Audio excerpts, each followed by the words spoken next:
A couple weeks ago, I released a video on how to do a battery degradation test on your electric car.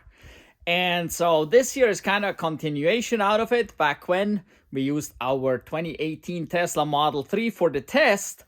And now that you can actually get into service mode on the Teslas, you can do a battery health test in there, and that will tell you the battery degradation there as well. So in this video, we'll see how good our test was from a couple weeks ago, how close we are with our calculations compared to what Tesla will show us here in service mode.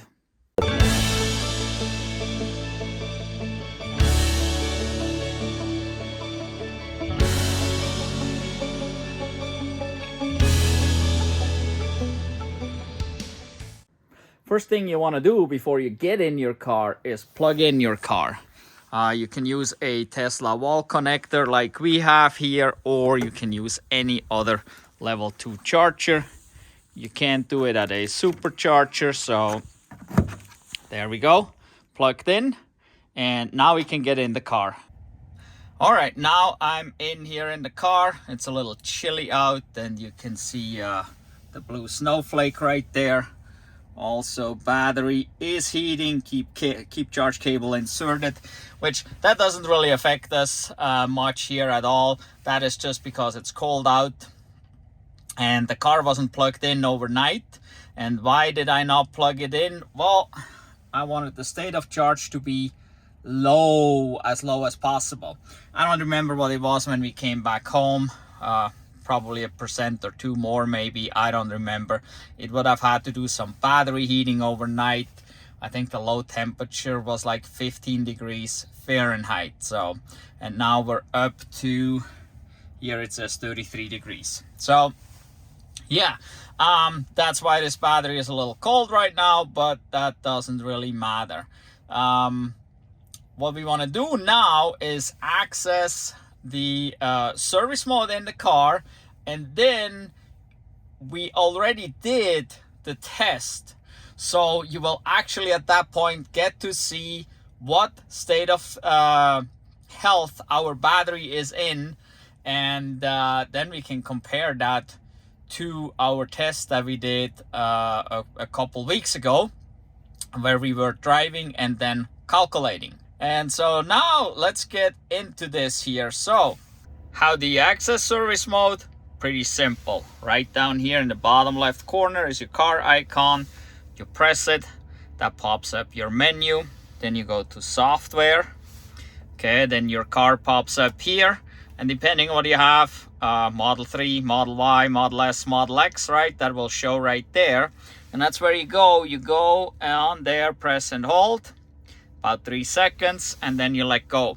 Sometimes you see a little blink or a little flash behind where you press, then you can let go. If you don't see that, just basically count to 3, so you have 3 seconds. Please enter access code, which is pretty simple. It is service. So we put that in here, press enter.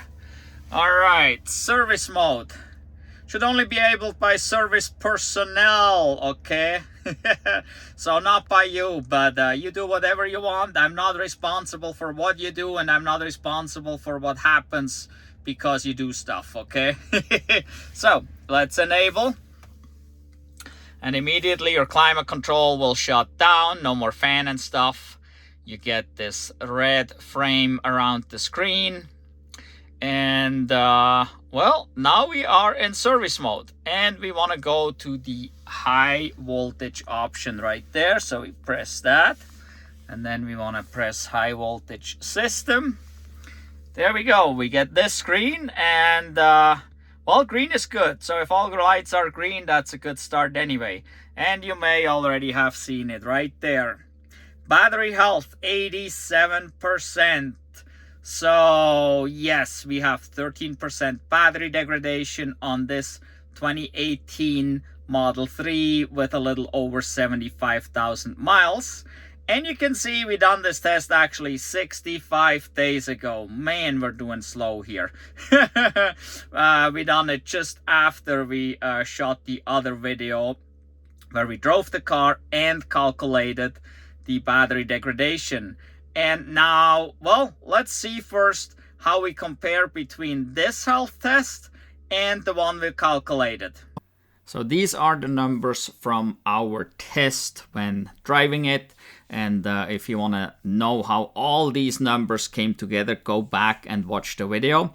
But we're only focusing on what I believe is the most accurate, and that is what it shows there by Butte used 11.5% degradation and West used 10.3% degradation. So we pretty much, according to driving the car, measuring and calculating, we do have a 11% battery degradation. So if you want to know all the details, go back and watch this video. So now that we're back here, we want to do the health test. And so there's one thing to this. If you've done the health test like we did, it takes, I think, 30 days. I checked it last, I believe, at 21 days after the health test, and it didn't allow me to do another health test. And then I checked it again at 35 days, and that's when it would allow me to do a health test. But in between the 14 days for 2 weeks, I didn't check. So I would assume it's probably about 30 days in between health tests. So you cannot just run one after another. So now let's see how we would do that. So obviously it's health test right there. You tap on it. And then first you gotta unlock the gateway. To authorize, hold fully up on turn stock and brake plus key for 10 seconds. So if your key is your phone, it just needs to be in the car. That's all there's to it, as always. If you use a key card, you would place it down here, right? Or you have the key fob in the car. So those are about your options, I guess. And so now, well, all we need to do is actually step on the brake and then hold the turn signal stalk up all the way. And you can see gateway unlock procedure, gateway state unlocking. There we go, now it's unlocked. So, and let's just turn the signal off. There we go. So now the gateway is unlocked. That means now the car can actually communicate and give commands to these different modules in here. Then we go health test right there. Then before running this routine, vehicle must be plugged into an AC charging station capable of supplying at least 6 kilowatts, okay? So you gotta have a level 2 charger. A level 1 won't do. You need to be able to get 6 kilowatts. If you don't have that, sorry, you can't do the test. Then it says the test may take up to 24 hours. In our case, it did take about 15 hours. So that wasn't too bad, but it may take longer. It depends a little bit on your charger. And so yeah, and on your state of charge. The higher you start out with state of charge here, the longer it will take, because it's got to burn off all that energy down to 0, and then it will have to start charging. So the more state of charge you have at the beginning and the less charge you have, if you only got 6 kilowatt, it will take longer compared to providing like 9 or 11 kilowatts. High voltage battery will be discharged and then charged to full. Heat will be generated outside the vehicle during discharge. All right, so let's hit OK. Health test. There we go. Can you hear it? Let's go outside.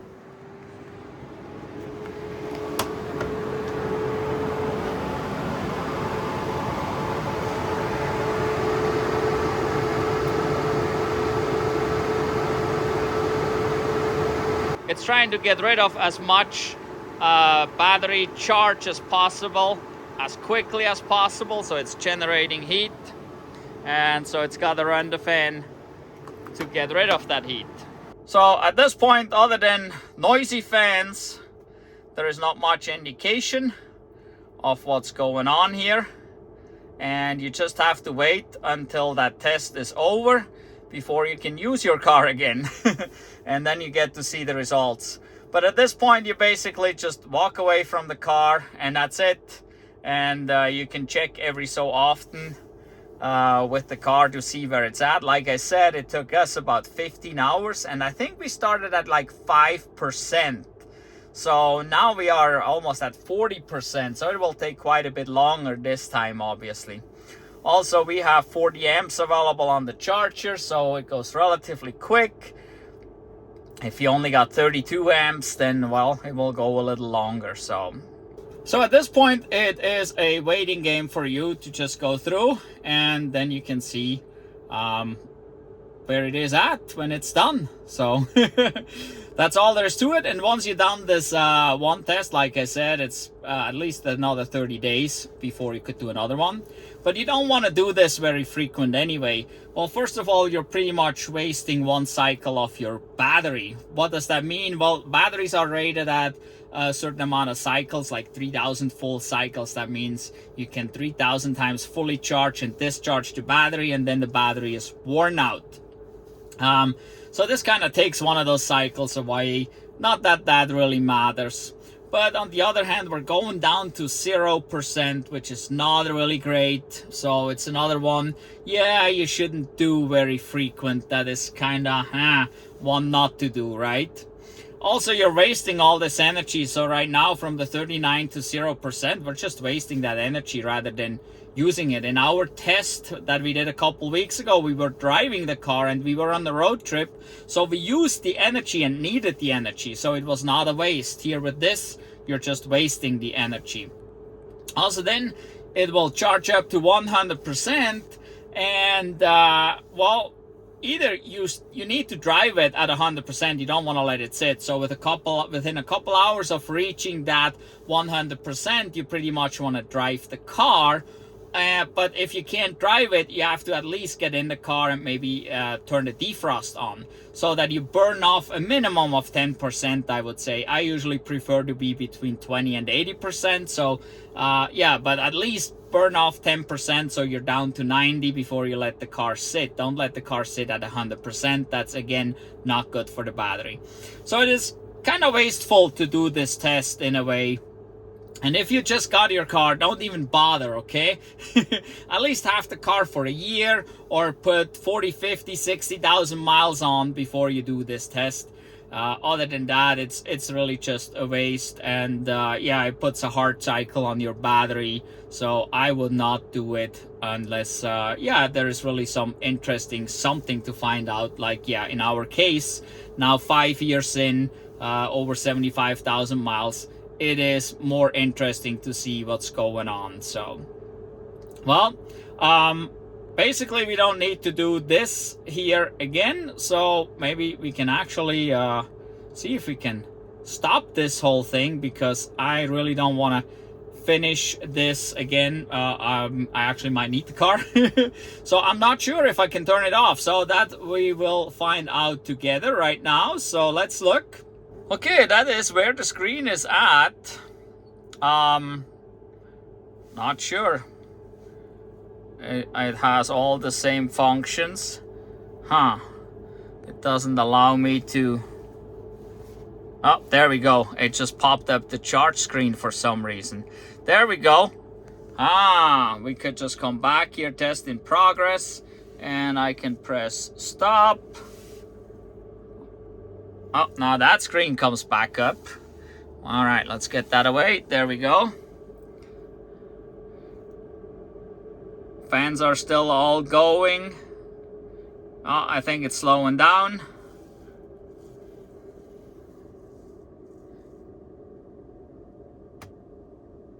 I think, yep, I think that's about it. Okay, so I guess the charge screen pops up automatically for some reason. Not sure why. Probably because we're plugged in, and I don't know. I mean, one would think it would stay on this screen here, but okay, the fan noise is gone now. So yeah, you just got to swipe your charge screen away, then you come back to this screen and you could stop your health test. But obviously that is not what you want to do. When you want to do a test, you want to let it run through all the way. So there is way more to that service mode, many more things you can test out. Oh, what I should show you is how to get out of it, I guess. Kind of sucks if you would be stuck in there. So here at the bottom right there, that is how you exit. You press and hold. There we go. And that's how you get out of it, just by press and hold that. And then the car goes back to normal. And your HVAC comes back on, everything. So we're back to normal now. Yeah, that's how you do this. And now go down below in the comments and let me know what you think. I mean, I'm kind of, I don't know if I'm surprised actually, but I'm excited how both tests come out with these results. And so yeah, go check out the other video if you haven't done that yet. Go look and see how you can actually drive your car rather than wasting a cycle just being parked and run everything and whatnot. You know, you can actually drive it, calculate it, and well, we came up with a pretty darn good result, I thought.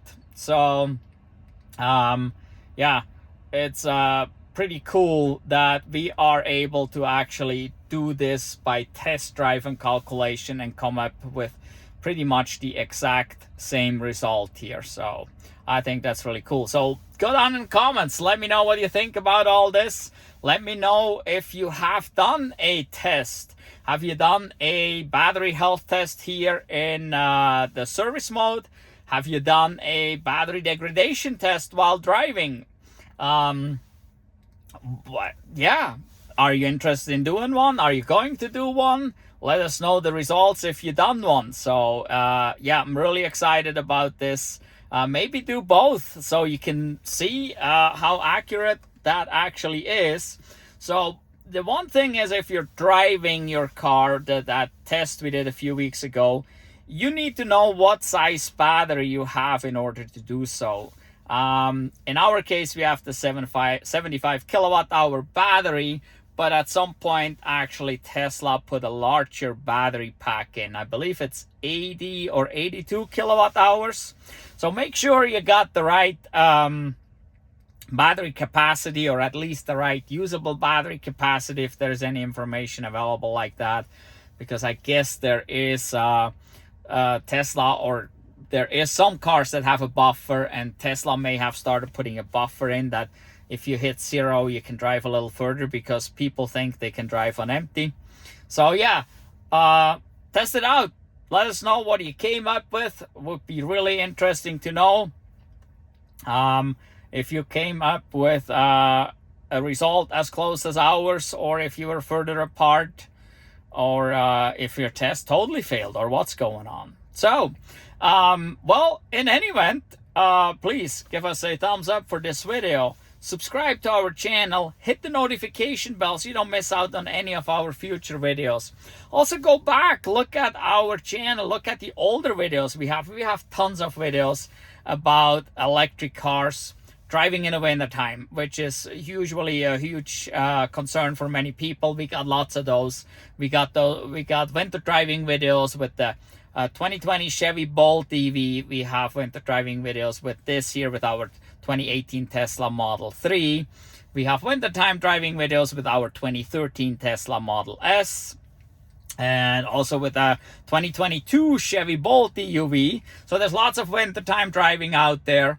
There's also summertime driving, obviously. We did larger, longer road trips, 500 miles with the Chevy Bolt, driving it home. We did basically a 1,000-mile round trip with our 2013 Model S. And just last August, we used this 2018 and did about an 1,800-mile round trip down to St. George. So yeah, you can find lots of cool stuff. So go back and look at all those videos. But still, subscribe, hit the notification bell so you don't miss out on our next videos. We got way more stuff coming, all kinds of good content coming. You can always pick up tips and tricks. So during our road trips, when stuff comes up, I always point out what's going on and maybe how to solve it and so on. So it's all real life, because we do live with this car, with this and our 2013 Model S right now. We had the Chevy Bolt for about a year and a half. And we are supposed to get Rivian at some point if Rivian ever delivers. So this is all real life. We're not just testing them for a couple weeks or anything. No, we actually live in them. And we live in Montana, so we have cold winters. We have relatively mild summers, I guess, compared to others. But yeah, so there's lots of interesting content. Also, go down below in the description and hit the link to our Redbubble store. We got all kinds of cool merch there. So again, subscribe, like, hit the notification bell, and I guess we'll see you next time. Thank you for watching. Goodbye.